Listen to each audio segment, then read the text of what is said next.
નમસ્કાર દર્શક મિત્રો, હું છું વાહિદ મસદી અને આપ નિહાળી રહ્યા છો હમ ટીવી ભરૂચ ન્યૂઝ। હવે નિહાળીશું આજના મુખ્ય સમાચારો। ભરૂચના પશ્ચિમ વિસ્તારમાં જિલ્લા કલેક્ટરના બંગલો પાછળ નર્મદા નદીના કિનારે માટી ખનન થતું હોવા છતાં જિલ્લા વહીવટી તંત્રના જવાબદાર અધિકારીઓ ગાંધીજીના 3 વાંદરા બની જતા અંતે જાગૃત નાગરિકે વિડીયો ઉતારી વાયરલ કરી નાખતા ખાણ ખનીજ ખાતાના અધિકારીઓ કુંભકર્ણની નિદ્રામાંથી જાગીને ગેરકાયદેસર માટી ખોદનારા ભૂમાફિયાઓ સામે સાધનો જપ્ત કરીને કાયદેસરની કાર્યવાહી હાથ ધરી છે। ભરૂચ જિલ્લામાં ગેરકાયદેસર માટી ખનન અને રેતી ખનન કોઈ નવી વાત નથી। અહીં સરકારી અધિકારીઓ ગાંધીજીના 3 વાંદરા જેવો વહીવટ કરતા હોય છે। આંધળા, બહેરા અને મૂંગા બનીને માટી ખનન કરનારા અને રેતી ખનન કરનારાઓ સામે મુખ પ્રેક્ષક બનીને ચૂપચાપ બેસી રહેતા હોય છે। એવું કહેવાય છે કે તેની પાછળ ગાંધી છાપ નોટનો કમાલ છે। ત્યારે ઝઘડિયા હોય, જનોર હોય કે હોય વાગરા કે અન્ય તાલુકામાં માટી ખનન અને રેતી ખનન કરનારા ભૂમાફિયાઓની પહોંચ ઉપર સુધી હોય છે। સરકારી અધિકારીઓ સાથે મિલીભગત કરીને તેઓ માટી કે રેતી ખોદતા હોય છે। ત્યારે હવે એક જાગૃત નાગરિકે એક કૌભાંડનો પર્દાફાશ કર્યો છે, જેમાં ભરૂચ શહેરના પશ્ચિમ વિસ્તારમાં આવેલ કલેક્ટર બંગલોઝની પાછળ નદી કિનારે સુંદરવન તરીકે જે ઓળખાય છે ત્યાં કેટલાક લોકો ગેરકાયદેસર રીતે માટી ખોદી રહ્યા હોવાની ફરિયાદો વારંવાર કરવામાં આવી હતી, પરંતુ આ મામલે જિલ્લાના જવાબદાર વહીવટી તંત્રના અધિકારીઓ દ્વારા ફરી ગાંધીજીના 3 વાંદરા જેવા વ્યવહાર કર્યો અને તેને લઈને આખરે જાગૃત નાગરિક દ્વારા આ મામલે ગેરકાયદેસર માટી ખોદવામાં આવી રહી છે તેનો વિડીયો સોશિયલ મીડિયા પર વાયરલ કર્યો અને જેના કારણે બૂમાબૂમ થતા સફાળે કુંભકર્ણની નિંદામાંથી જાગેલા ભૂસ્તર વિભાગના અધિકારીઓ તાત્કાલિક દોડતા થયા। ખાણ ખનીજ વિભાગના વહીવટ સામે વારંવાર પ્રશ્નો ઊભો થાય છે, ત્યારે ભરૂચ જિલ્લાના કલેક્ટરના બંગલોની પાછળ જ જો ગેરકાયદેસર માટીનું ખોદકામ થતું હોય અને અધિકારીઓ જો ધ્યાન ના આપતા હોય કે અધિકારીને ખબર ના હોય તે શક્ય નથી। ત્યારે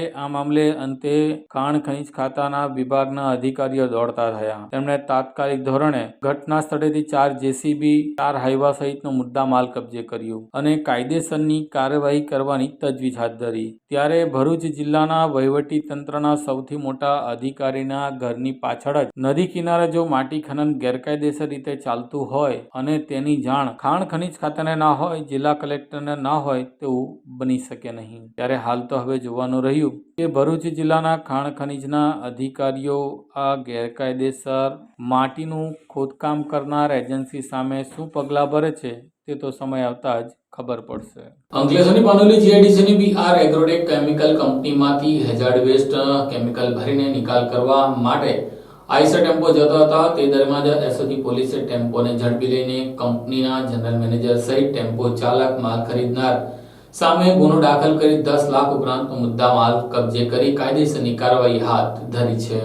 અંકલેશ્વરના પાનોલીની બીઆર એગ્રોટેક કંપનીમાંથી કેમિકલ વેસ્ટના નિકાલનું કૌભાંડ ભરૂચ એસઓજી પોલીસે ઝડપી પાડ્યું હતું। ભરૂચ જિલ્લા પોલીસ વડાની સૂચના હેઠળ એસઓજીના પીઆઈએ ચૌધરી અને એમવી તડવી સહિત પાનોલી જીઆઈડીસીમાં પોલીસે કાફલો પેટ્રોલિંગમાં હતા। તે અરસામાં પોલીસને બાતમી મળી હતી કે આઈસર ટેમ્પો નંબર GJ16X8734માં શંકાસ્પદ કેમિકલ વેસ્ટ એસિડિક હેઝાર્ડ ભરીને પસાર થનાર છે। જેવી બાતમીના આધારે વોચમાં હતા। જે અરસામાં ટેમ્પો આવતા ટેમ્પોને રોકી પોલીસે અંસાર માર્કેટમાં રહેતા ટેમ્પો ચાલક મોહમ્મદ ઇકરામુદ્દીન સલાઉદ્દીન પઠાણની પૂછપરછ કરતા તેણે આ કેમિકલ વેસ્ટ પાનોલી જેડીસીમાં આવેલ બીઆર એગ્રોટેક કંપનીમાંથી ભરેલ હોવાનો અને સુરતના કીમ ખાતે રોકી નામના એક શખ્સને આપવા જઈ રહ્યા હોવાની કબૂલાત કરી હતી। પોલીસે જીપીસીપીના અધિકારીનો સંપર્ક કર્યો હતો અને જીપીસીપીની ટીમ પણ સ્થળ પર દોડી આવી હતી અને આઈસર ટેમ્પોમાંથી કેમિકલ વેસ્ટ ભરેલ બેરલમાંથી અને બીઆર એગ્રોટેક કંપનીમાંથી સેમ્પલ લઈને એફએસએલ માટે મોકલી અપાયા હતા। પોલીસે 8 લાખનો ટેમ્પો તેમજ કેમિકલ વેસ્ટ ભરેલ 28 બેરલ જપ્ત કરીને પાનોલી પોલીસ સ્ટેશનના હવાલે કર્યો હતો। તે દરમિયાન જીપીસીપીએ લીધેલ સેમ્પલમાં હેઝાર્ડ વેસ્ટ હોવાનું માલુમ પડવા સાથે તે કંપનીમાં કેમિકલ સાથે મેળ ખાતો હોવાનું માલુમ પડ્યું હતું। પોલીસે સેમ્પલના રિપોર્ટના આધારે તપાસ કરતા બીઆર એગ્રોટેક કંપનીના જનરલ મેનેજર ચંદ્રમોહનસિંહ જયપાલ સિંહના કહેવાથી કંપનીના સેફટી ઓફિસર દીપક કિશોર સોલંકીએ ડ્રાઈવર મોહમ્મદ ઇકરામુદ્દીનને ટેમ્પોમાં કેમિકલ વેસ્ટનો જથ્થો ભરી આપ્યો હતો, જે કિમના રોકી નામના શખ્સ સુધી પહોંચાડવાનો ઘટસ્ફોટ થતા પોલીસે જનરલ મેનેજર સહિત ચારે વિરુદ્ધ પર્યાવરણ સુરક્ષા અધિનિયમની કલમો હેઠળ પાનોલી પોલીસ સ્ટેશનમાં ગુનો નોંધાવ્યો હતો. સાથે જ હાલ ટેમ્પો ચાલકને અટક કરી ફરાર અન્યને ઝડપી પાડવા માટે ચક્રો ગતિમાન કર્યા છે. ભરૂચ અંકલેશ્વર શહેર જિલ્લા સહિતના વાતાવરણમાં એકાએક પલટો આવતા ધુમ્મસિયાવાળા વાતાવરણને પગલે ઝીરો વિઝિબિલિટીનો અનુભવ લોકોને કરવો પડ્યો હતો. ઠંડીનો પારો ગગડી જતા શીતલહેર દોડી ગઈ હતી અને વાહન ચાલકોને વાહન ચલાવવામાં આજે મુશ્કેલીઓનો સામનો કરવો પડ્યો હતો.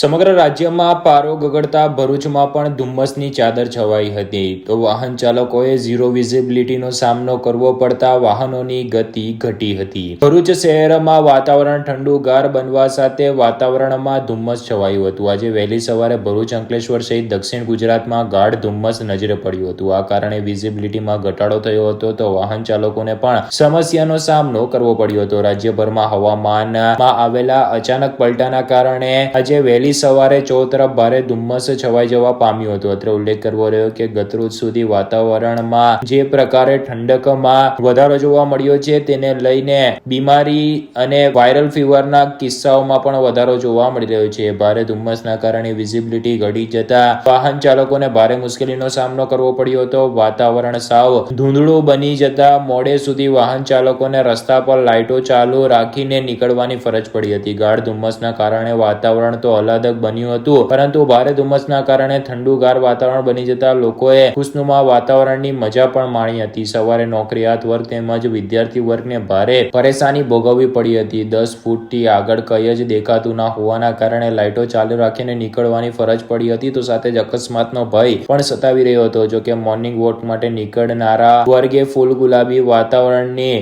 લુફ્ત પણ ઉઠાવી હતી. તો નેશનલ હાઈવે 48 અતિ વ્યસ્ત માર્ગ છે, જ્યાં વિઝિબિલિટી ઘટાડો અકસ્માતનો ભય નોતરે તેવી સંભાવના હતી. હાઈવે પાર વાહનોએ ધીમી ગતિએ દોડતા નજરે પડ્યા હતા. અંકલેશ્વર શહેરમાં બીજા દિવસે પણ દબાણ હટાવવાની કામગીરી પાલિકા દ્વારા શરૂ કરવામાં આવી હતી, જેમાં ચૌટા નાકાથી લઈને ગળખોલ બ્રિજ સુધીના લારી ગલ્લાઓના દબાણો પણ હટાવવામાં આવ્યા હતા. ગઈકાલે અંકલેશ્વર શહેરના રેલવે સ્ટેશનથી એશિયાડ નગર સુધીના 3 કિલોમીટરના ટ્રાફિકથી વ્યસ્ત રહેતા માર્ગ પર પાલિકાએ ફૂટપાથ પર દબાણ કરતા 150 કરતા વધુ લારી ગલ્લા ધારકોના દબાણો હટાવી રસ્તો ખુલ્લો કરાયા બાદ આજે અંકલેશ્વરના ચૌટા નાકાથી લઈને ગડખોલ બ્રિજ સુધીના માર્ગો પરના દબાણો દૂર કરવામાં આવ્યા હતા. અંકલેશ્વરમાં નગરપાલિકા દ્વારા ત્રિદિવસીય દબાણ હટાવ ઝુંબેશ હાથ ધરવામાં આવી છે, જેમાં ફૂટપાથ પર દબાણકર્તાઓ સામે એક્શન લઈ રાહદારીઓ માટે માર્ગ ખુલ્લો મૂકવા માટે તેમજ ટ્રાફિકની સમસ્યાને હલ કરવા માટે દબાણો દૂર કરવામાં આવ્યા છે. ગઈકાલે 150 કરતા વધુ દબાણકર્તાઓ સામે એક્શન લીધા બાદ આજે બીજા દિવસે અંકલેશ્વર શહેરના 3 રસ્તા સર્કલથી લઈને ચૌટા નાકા અને ચૌટા નાકાથી લઈને ગડકોલ બ્રિજ સુધીના માર્ગ પર બાકી રહી ગયેલા દબાણોને દૂર કરવામાં આવ્યા હતા. જો કે આ વચ્ચે સતત બીજા દિવસે પણ અંકલેશ્વર નગરપાલિકા દ્વારા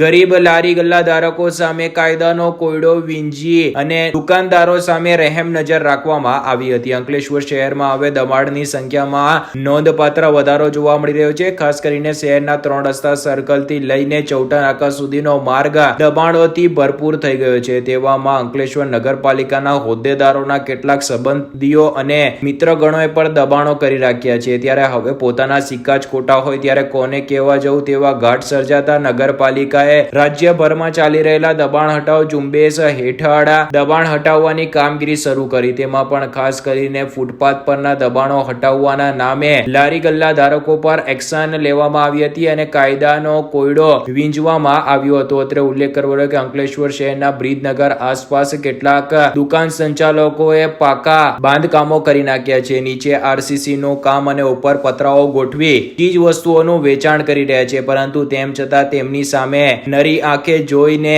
જતા રહેતા દબાણ શાખાના અધિકારીઓ અને નગરપાલિકાના અધિકારીઓ ગરીબો સામે જેસીબી લઈને એક્શનના નામે તાઇફાઓ કરી રહ્યા છે. ગઈકાલે પણ આ બાબતે વિપક્ષના સભ્યોથી લઈને જાગૃત નાગરિકોએ આ બાબતે ગંભીર આક્ષેપો કર્યા હતા. ત્યારે આશા હતી કે બીજા દિવસે નગરપાલિકા દ્વારા તમામને કાયદાના તરાજુમાં એક સરખા જોખવામાં આવશે, પરંતુ આજે બીજા દિવસે પણ વેપારીઓએ નારાજગી જ સહન કરવી પડી હતી. આજે પણ 2-4 લાગતા ઓળખતાઓની દુકાનોને બાદ કરતા અન્ય લોકોને મૌખિક સૂચનો આપી દબાણો હટાવવા માટે કહેવામાં આવ્યું હતું અને ખાસ કરીને લારી ગલ્લા ધારકો સામે લાલ આંખ કરીને કાયદાના પાઠો બનાવવામાં આવ્યા હતા. ત્યારે આ બાબતે હવે આવતીકાલે પણ નગરપાલિકા દ્વારા દબાણ હટાવો ઝુંબેશ હેઠળ કાર્યવાહી કરનાર છે. ત્યારે આવતીકાલે હવે નગરપાલિકા તમામ વેપારીઓને કાયદાના પાઠ ભણાવશે અને તમામને એક જ નજરે જોઈ, ભલે તે અંકલેશ્વર નગરપાલિકા હોદ્દેદારોના સંબંધીઓ હોય, તેમને પણ દબાણ હટાવવા માટે સૂચનો આપશે તેવી આશા હાલ પણ લોકો સેવી રહ્યા છે. જો કે ગઈકાલે પણ લોકોને આશા હતી, પરંતુ આજે નિરાશા જોવા મળી. ત્યારે આવતીકાલે હવે નિરાશા જોવા મળે છે કે કેમ તે જોવું રહ્યું.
ધારાસભ્ય અને ભરૂચ લોકસભાના બેઠકના સંભવિત આમ આદમી પાર્ટીના ઉમેદવાર ચેતર વસાવાના સમર્થનમાં 7મી જાન્યુઆરીના રોજ નેત્રંગમાં જંગી જાહેર સભાનું આયોજન કરવામાં આવ્યું છે, જેમાં આમ આદમી પાર્ટીના રાષ્ટ્રીય સંયોજક અને દિલ્હીના મુખ્યમંત્રી અરવિંદ કેજરીવાલ અને પંજાબના મુખ્યમંત્રી ભગવંત માન સભાને સંબોધન કરશે. ભરૂચ લોકસભાના સંભવિત ઉમેદવાર અને ડેડિયાપાડાના ધારાસભ્ય એવા ચેતરભાઈ વસાવા દ્વારા હાલ તો તેઓને તેમના વન વિભાગના કર્મચારી સાથે થયેલી મારામારીની ઘટનાને મામલે હાલ તો તેઓ જેલમાં છે, પરંતુ હવે ચેતરભાઈ વસાવાની પડખે આમ આદમી પાર્ટી આવી છે અને આમ આદમી પાર્ટીના મુખ્ય અરવિંદ કેજરીવાલ અને પંજાબના મુખ્યમંત્રી ભગવંત માન તેઓના સમર્થનમાં નેત્રંગમાં વિશાળ રેલીનું આયોજન કર્યું છે.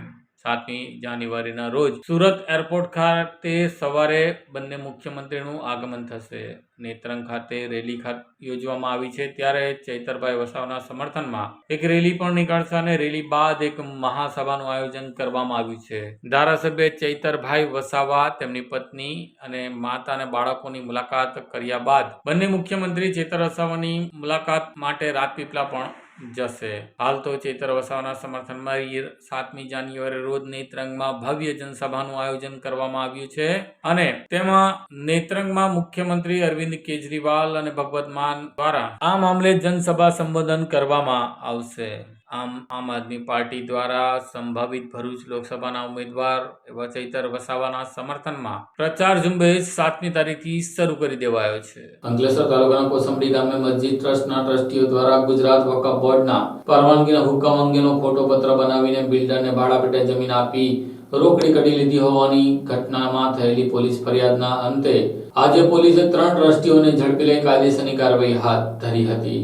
અંકલેશ્વરના કોસંબડી ગામે વકફ બોર્ડની પરવાનગીના હુકમનો ખોટો પત્ર બનાવી છેતરપિંડી કરનાર 3 ટ્રસ્ટીઓની પોલીસે ધરપકડ કરી છે. અંકલેશ્વરના કોસંબડી ગામની સીમમાં ગુજરાત વકફ બોર્ડની પરવાનગીના હુકમનો ખોટો પત્ર બનાવી ભાડા કરાર કરી છેતરપિંડી કરનાર 5 પૈકી 3 આરોપી ટ્રસ્ટીઓને જેડીસી પોલીસે ઝડપી પાડ્યા છે. સુરતના ઓલપાડના સોનસક ગામના પાદર ફળિયામાં રહેતા પ્રકાશ ભીખુભાઈ પટેલ અંકલેશ્વર તાલુકા સેવા સદનમાં આવેલ સબ રજિસ્ટ્રાર કચેરીમાં સબ રજિસ્ટ્રાર તરીકે ફરજ બજવે છે. તેઓની કચેરીમાં ગત તારીખ 9 ફેબ્રુઆરી 2023 ના રોજ અંકલેશ્વર તાલુકાના કોસંબડી ગામની સીમમાં આવેલ ખાતા નંબર 378 બ્લોક સર્વે નંબર 809 વાળી મિલકત અંગેના ભાડા પટ્ટાનો કરાર લઈને કોસંબડી મસ્જિદના મદ્રેસાના ટ્રસ્ટી યાકુબ યુસુફ નાંદલા અને ભાડે લેનાર ધાર્મિક રમેશ ગોધાણી આવ્યા હતા, જેઓએ ગુજરાત વકફ બોર્ડના પરવાનગીનો ખોટો પત્ર રજૂ કર્યો હોવાનું સબ રજિસ્ટ્રાર પ્રકાશ પટેલને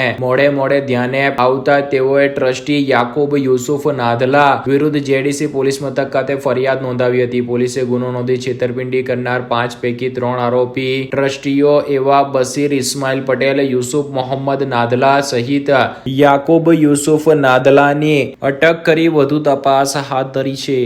અંકલેશ્વર શહેર બી ડિવિઝન પોલીસે અંધાડાથી માંડવા રોડ ઉપર જવાના રસ્તા ઉપર શંકાસ્પદ ચોરીનો ભંગાર ભરીને જતી પિકઅપ વાન સાથે ચાલકને ઝડપી લઈ 4.5 લાખ રૂપિયાનો મુદ્દામાલ કબજે કર્યો હતો.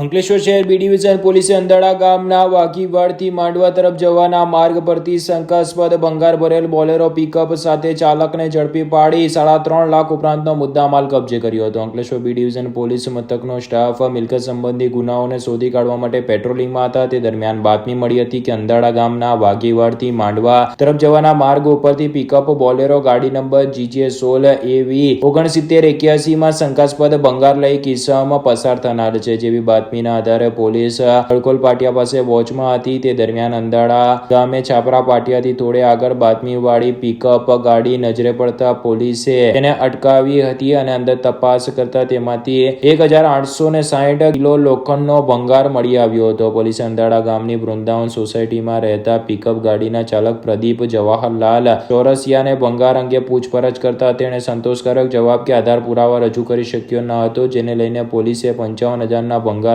સામાન અને 3 લાખનો ટેમ્પો મળીને કુલ 3,65,000ના મુદ્દામાલ સાથે ચાલકની શંકાસ્પદ હાલતમાં અટકાયત કરી વધુ તપાસ આરંભી છે. અંકલેશ્વરના હાઈવે ઉપર અંડાળા પાટિયા નજીક પૂરઝડપે ટ્રક લઈને જતા ચાલકે સ્ટીયરિંગ પરનો કાબુ ગુમાવતા તે ટ્રકમાંથી અચાનક પડી જતા તેને ગંભીર ઇજાને પગલે તેનું મોત નીપજ્યું હતું. અંકલેશ્વરમાં ગઈકાલે રાત્રે વિચિત્ર અકસ્માતની ઘટના સામે આવી હતી, જેમાં ટ્રકમાંથી પડી જતા ડ્રાઈવરનું મોત નીપજ્યું હતું. તો ડ્રાઈવર વિના ટ્રક 25 ફૂટ દોડતી રહી હતી, ત્યારબાદ નજીકની ખાડીમાં પલટી મારી ગઈ હતી. કોડીનારના રહેવાસી ટ્રક ચાલક ઇમરાન ખાન પઠાણ અને ક્લીનર અલ્તાફ ફકીર નાઓ મુંબઈથી વેસ્ટ મટીરીયલ ભરીને જાફરાબાદ L&T કંપનીમાં જઈ રહ્યા હતા. ગત રાત્રિના 1:45 વાગ્યાના અરસામાં તેઓ અંકલેશ્વર નેશનલ હાઈવે નંબર 48 પર અંધાડા પાટિયા નજીક ટ્રક લઈને પસાર થઈ રહ્યા હતા. તે દરમિયાન ટ્રક ચાલક ઇમરાન પઠાણે અચાનક સ્ટીયરિંગ પરનો કાબુ ગુમાવી દેતા તે કેબિનમાંથી નીચે રોડ પર પટકાયા હતા. ટ્રક ડ્રાઈવર વગર 25 ફૂટ ટ્રક આગળ જઈને રોડની સાઈડમાં પલટી મારી જવા પામી હતી. ક્લીનર અલ્તાફ પટેલ, કરીમ હુસેન ફકીર મહા મહેનતે કેબિનમાંથી બહાર નીકળ્યા હતા. રોડ પર પડી ગયેલા તેના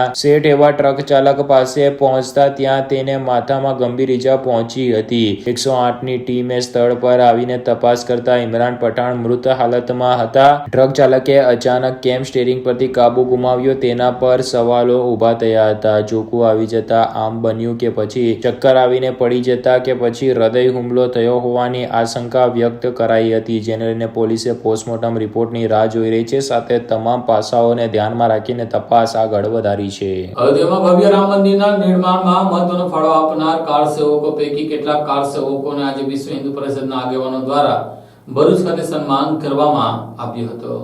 અયોધ્યામાં મંદિરનું નિર્માણ થાય અને રામલલ્લાની મૂર્તિની પ્રાણ પ્રતિષ્ઠા થાય તે માટે લાખો કાર સેવકોનો પણ ફાળો રહ્યો છે. 6 ડિસેમ્બર 1992ના રોજ અયોધ્યામાં કાર સેવકો પહોંચ્યા હતા, જેમાં ભરૂચ જિલ્લામાંથી પણ 700થી વધુ કાર સેવકો પણ અયોધ્યા ખાતે ગયા હતા. અયોધ્યામાં રામ મંદિરનું નિર્માણ થાય તે માટે ભરૂચ જિલ્લાના કાર સેવકોએ જેલમાં દિવસો પણ ભોગવ્યા હતા. કાર સેવાના 30 વર્ષ બાદ મંદિર નિર્માણ થઈ રહ્યું છે અને આવનારા 22 જાન્યુઆરીએ પ્રાણ પ્રતિષ્ઠા મહોત્સવનું આયોજન થનાર છે. ત્યારે ભરૂચ જિલ્લા સહિત સમગ્ર દેશના કાર સેવકોએ 30 વર્ષ પહેલા મંદિર બનાવવા માટે જે પહેલ કરી હતી, જેને લઈને હવે મંદિર નિર્માણ થતા તેમનું સન્માન કરવામાં આવ્યું હતું. 30 વર્ષ પહેલા ભરૂચ જિલ્લામાંથી અલગ અલગ તબક્કે 700 જેટલા લોકો અયોધ્યા ખાતે કાર સેવા માટે ગયા હતા. ત્યારે આખા રસ્તે તેઓનો મંદિર નિર્માણ પામે તે માટેનો સંકલ્પ હતો. ત્યારે 1992માં કાર સેવકોએ જે મંદિર બનાવવા માટે સંકલ્પ કર્યું હતું, ત્યારે આજે રામ મંદિરનું નિર્માણ થયા બાદ હવે પ્રાણ પ્રતિષ્ઠા મહોત્સવનો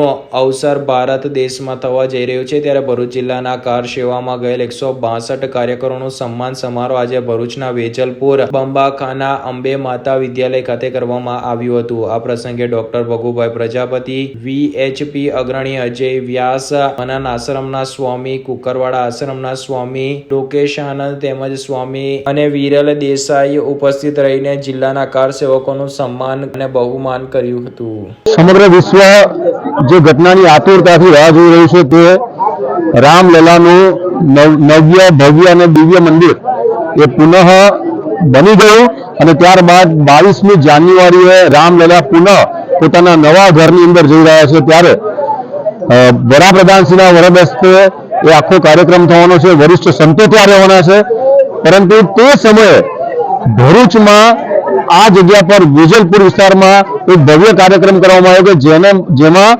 162 જેટલા કાર સેવકો, કુલ જે 700 જેવા કાર સેવકો વિવિધ તબક્કામાં અયોધ્યા ગયા હતા, એમાંના અત્યારે જે મળ્યા છે એવા 162 જેવા કાર સેવકોને અહીંયા સન્માનિત કરવામાં આવ્યા છે.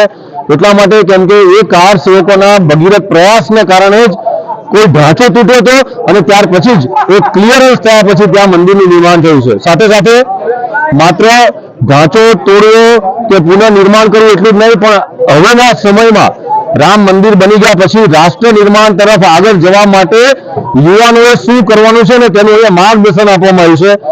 સાથે સાથે જ્યારે રામલલા ત્યાં બિરાજમાન થવાના છે ત્યારે 22 જાન્યુઆરી દિવસે હિન્દુ સમાજને અપીલ કરવામાં આવે છે કે તે 22 જાન્યુઆરીએ અયોધ્યા તરફ ધસી જવાનો પ્રયાસ ન કરતા 22 જાન્યુઆરીએ પોતાના ઘરે રહી અને દીપ પ્રાગટ્ય કરીને, રામધૂન કરીને, મંદિરમાં સામૂહિક પૂજન કરીને એની ઉજવણી કરે અને દીપાવલી જેવું જ સંધ્યા સમયે પોતાના ઘરે ઓછામાં ઓછા 5 દીપક પ્રગટાવીને એ જે ઘટના છે એને વધાવી લે અને વિશેષ રૂપે ગરીબમાં ગરીબ એવા હિન્દુના ઘર સુધી મીઠાઈ પહોંચાડીને એનું મોં મીઠું કરવામાં આવે એવી અહીંયાથી અપીલ કરવામાં આવી છે. એક ભારત શ્રેષ્ઠ ભારતની થીમ સાથે ગુજરાતના એનસીસીના કેડેટ્સો કન્યાકુમારીથી દિલ્હી સુધી સાયકલ યાત્રાએ જતા ભરૂચ આવી પહોંચતા તેઓનું ભરૂચ ખાતે ભવ્ય સ્વાગત કરવામાં આવ્યું હતું.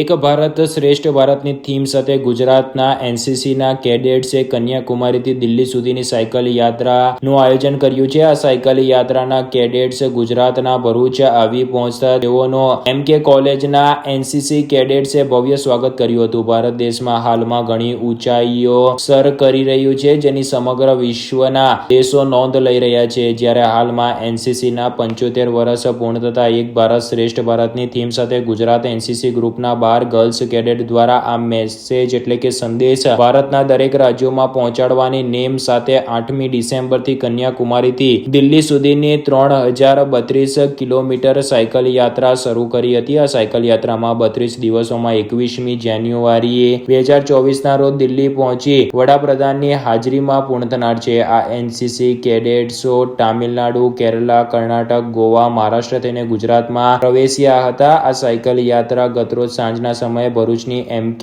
કોમર્સ કોલેજ ખાતે આવી પહોંચતા એનસીસી કેડેટ્સે તેમનું ભવ્ય સ્વાગત કર્યું હતું. જ્યારે આજે તેઓ આગળ જવા માટે રવાના થયા હતા, ત્યારે ભરૂચ કલેક્ટર તુષાર સુમેરાએ તેમની મુલાકાત લઈને તેમને જુસ્સાને વધારી આગામી યાત્રા માટે શુભકામનાઓ પાઠવી હતી. સાયકલ યાત્રાને ફ્લેગ બતાવી પ્રસ્થાન કરાવ્યું હતું. જય Hind. I senior under officer Usha Mali from Gujarat. आज़ादी के पहले 75 वर्षों में चुनौतीपूर्ण कार्य करते हुए हमारा देश एक आर्थिक शक्ति और जिम्मेदार राष्ट्र के रूप में उभर के आया है। समाज का एक वर्ग महिलाओं के योगदान को स्वीकार नहीं करता, परंतु सच्चाई तो यह है कि देश की तरक्की में महिलाएं भी बराबर की भागीदार बनी है। इसका प्रमाण हाल ही में लॉन्च हुए चंद्रयान 3 और हाल ही में संपूर्ण हुए एशियंस गेम में देखा गया है। एनसीसी महिला सशक्तिकरण के लिए एक महत्वपूर्ण संस्था है। महिला शक्ति का अभेद्य सफर नाम की यह रैली 32 दिन में 3232 किलोमीटर का सफर तय कर रही है। 8 दिसंबर 2023 को कन्याकुमारी से फ्लैग ऑफ हुई यह रैली 21 जनवरी 2024 को दिल्ली में माननीय प्रधानमंत्री जी द्वारा फ्लैगिंग की जाएगी। लगभग प्रतिदिन 97 किलोमीटर तय करते हुए हम तमिलनाडु, केरला, कर्नाटका, गोवा और महाराष्ट्र से होते हुए 31 दिसंबर 2023 को गुजरात में प्रवेशित हुए। हमारे ये सफर में हमें देश भर में रही विविधता में एकता देखने को मिली और naval academy, commando training school, NDA Khadakwasla में विजिट करने का मौका मिला। साथ ही साथ INS विक्रमादित्य, नेवल शिप्स और सबमरीन का दौरा करने का सौभाग्य प्राप्त हुआ। हमारे आगे के सफर में हम उदयपुर, अजमेर, जयपुर से होते हुए 21 जनवरी 2024 को दिल्ली में प्रवेशित करेंगे। ये सफर में हमारा आत्मविश्वास बढ़ाया है और हम आप सबके आभारी हैं। जय हिंद, थैंक यू। भरूच में आपका प्रवेश हुआ है, क्या करेंगे? हाँ, भरूच में बहुत ही अच्छा हमारा वेलकम किया गया और हमारे आज भरूच में प्रवेश करते ही 2150 किलोमीटर का सफर तय कर चुके हैं हम। એનસીસીના 75 વર્ષ પૂર્ણ થયા અને એક ભારત શ્રેષ્ઠ ભારતના થીમ સાથે આપણી ગુજરાતની જ કેડેટ્સ દ્વારા સાયકલિંગ કરી અને કન્યાકુમારીથી દિલ્હી જવામાં આવી રહ્યું છે ત્યારે આજે ભરૂચ એમને હોલ્ડ કર્યું અને ખૂબ સરસ અહીંયા મેસેજ પણ એક મોટો આપણા લોકોને પણ મળી રહ્યો છે અને આ દીકરીઓ જે આટલું એક અઘરા વાતાવરણમાં ટ્રાવેલ કર્યું છે એ it is a huge thing that has happen. આજે એમને અહીંયા અમે વેલકમ કર્યા છે અને આવતીકાલે તેઓ આગળ વડોદરા સાઈડ રવાના થશે અને પછી ગાંધીનગર થઈને દિલ્હી તરફ રવાના થાય છે. Thank you. આ સાથે હમ ટીવી ભરૂચના સમાચાર પૂર્ણ થાય છે. આવતીકાલે ફરી મળીશું. ત્યાં સુધી રજા આપશો. નમસ્કાર.